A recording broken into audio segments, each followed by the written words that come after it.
The other thing that you guys were talking about, and we were talking about viruses, is HPV. Mm-hmm. I mean, people walking around here like it's new. Have you heard about HPV? I've heard about it. I think they do a lot more education about it now because it's part of the battery of shots that children can get. Oh yeah. And so That's right. anytime that enters the scene for schools, you look at, well, whether or not are we requiring shots? Which shots are required in order for your child to go to school? And so at the time when all of that information was coming out, it was that going to be required? Yeah. And so that's really, I learned about it because of, what are they going to need to come to school? But definitely thinking that as a parent, I know you're a new parent, these are she gonna be a new parent, but we're not putting that on her. When I was young, Enjoy I was about 16 when I feel like it came out. Really? And there was a very heavy question. A lot of every time I went to the doctors, it was like, "Are you going to get this shot?" Right. Advertisements on the on the news, or not the news, but commercials and ad billboards. It was really heavy talk on HPV as soon as the shot came out. So I absolutely understand. That's what I remember. I don't remember anything like that in our age group, but no, it wasn't. We didn't have the shot because we're a little older. We're a little older. But no commercial spots on anything. Sex, really. So the shot, okay, I'll talk about the shot and then we'll talk about what it is. Because I think people still are kind of confused as to, well, what is it? And how do we screen for it? And what's the purpose and all of that? So the shot has been extended to age 45. It went up to age 26, but now it's been extended to age 45. You have to understand vaccinations are not treatment. So what we're doing is, and it's really good to get, I think it starts at age 9, right? So age 9 was when we started it. And what you want to do is you want to get this cohort of people who are not having sex yet.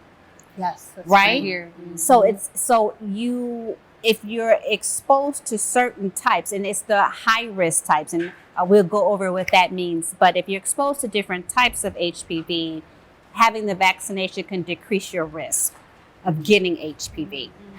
But if you've been exposed to HPV, a vaccination is not going to treat what you've already been exposed to. Okay. HPV, as we stated earlier, is human papilloma virus. It's also kind of sneaky too, because people can be exposed but not actually having intercourse. So if your partner has a lesion that is what we call this a condyloma, and you're exposed, and when people talk about the dry humping that's not so dry, right? And when people are physically, skin is touching, then you can be exposed to HPV. And so I think it's important to know how do we screen for it is we do pap smears. HPV is scary because a lot of people know that it can cause cancer, but it doesn't mean that it will. And especially if you are updated with this preventative health care and you're doing your PAPs on time, we can screen for it. Now, the thing that changed in my, as Tiffany likes to say, we're a little older. Seasoned. I love that word. Thank you. As Tiffany says, we're a little seasoned. When I was training, it's changed in how we screen for pap smears. So now we do age 21 and above, no matter if you're sexually active or not. So a lot of young people or parents are asking me, what time should I bring my daughter to see you? Well, I mean, quite honestly, if she's not sexually active, which most parents may or may not know, but if she's not sexually active, she doesn't need to see me unless she's having an issue like with her periods or birth control or whatever. I like to typically see them around 16 to 18 just to establish care. But I'm not going to do a PAP on them, whether they're having sex or not. Starting at age 21 is when we do PAP smears. Starting at age 30 is when we screen for HPV separately. Okay, because we're starting to get into a higher risk population. So between 21 and 30, we'll do a pap smear. If it's abnormal, then they'll tell us if HPV is positive or not. Right. 30 and up, you're getting a pap smear with HPV. And that's changing. It's always changing in how we deal with it.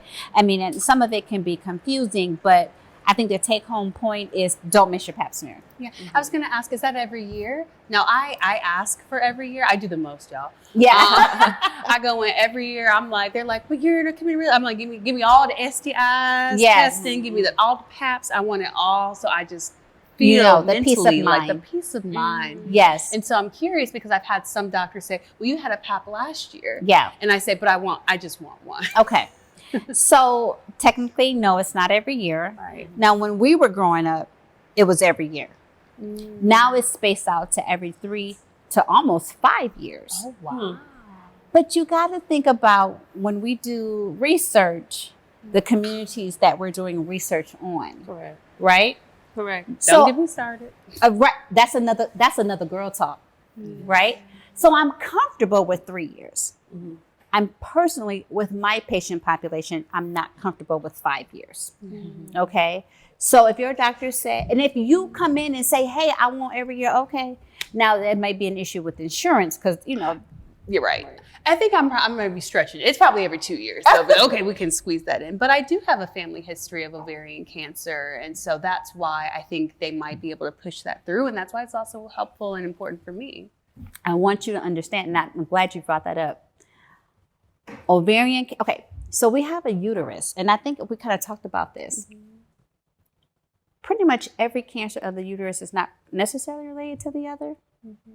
So cervical cancer. Oh, I lied. It's cervical cancer. Okay. Still, cervical cancer is not genetic. The got you is, quite honestly, it's an STI. HPV is an STI. And people get cervical cancer because they have not followed up on these abnormal pap smears. Right. Abnormal pap smears and HPV or cervical cancer. Let me go back. Cervical cancer is one of the most preventable cancers that we know. So the first time I saw cervical cancer, I was a resident, and the patient said she had not had a pap smear in 11 years. When I did her exam, the cancer had eroded all the way to her bladder. So when I did her exam, my hand was in her bladder. And I had never seen anything like that before. So I say it to say, let's follow up on our pap smears because it can lead to cervical cancer, but it doesn't have to. And there's high risk HPV and there's low risk HPV. The low risk HPV is what leads to like genital warts. I think you guys have heard about that. The condylomas. That's HPV. Now HPV can cause so many different things. The high risk HPV, they have another, and you guys are all scholars, so I love it. So I can talk like this. The high risk HPV has an even more subset. You have the high risk of the high risk and the low risk of the high risk. And so it gets confusing when I'm talking to patients. And all I'm saying, I was like, look, let me just tell you this. You need to come back in. You need a colposcopy. That's something that we do when we look a little bit closer at these abnormal cells where it's, oscopy or colposcopy. It's like a telescope where I can see their cervix a little bit bigger. And I can do like little biopsies or whatever. And pap smear is only a screening test. So it's not 100%. So the colposcopy is what is a little bit more confirmation of what I saw on the pap smear. So I say it to say, we don't have to be scared of abnormal pap smears. If you have one and if you're younger, cervical cancer really does not develop very early in young people, and it takes a long time to get there. So if we're up on our pap smears, don't freak out. And I think with young people, it's that your body, your immune system is just young and strong. And so it can get rid of necessarily the symptoms. You'll always carry the virus, but you may not always have abnormal pap smears. So don't freak out if your doctor calls you and say, come back in. And I think that's our take home thing, is that don't not come see us, right? We're here to move you forward and to have preventative health and to make sure that as a community that we're moving forward in health and in love. Yeah. So I thank you guys tonight. This was great. We're toasting to women. Yes, empowerment, Yes. Health, advocacy, knowledge, and knowledge. Yeah, right? Absolutely. So thank you guys for joining us again for another Girl Talk with Dr. King.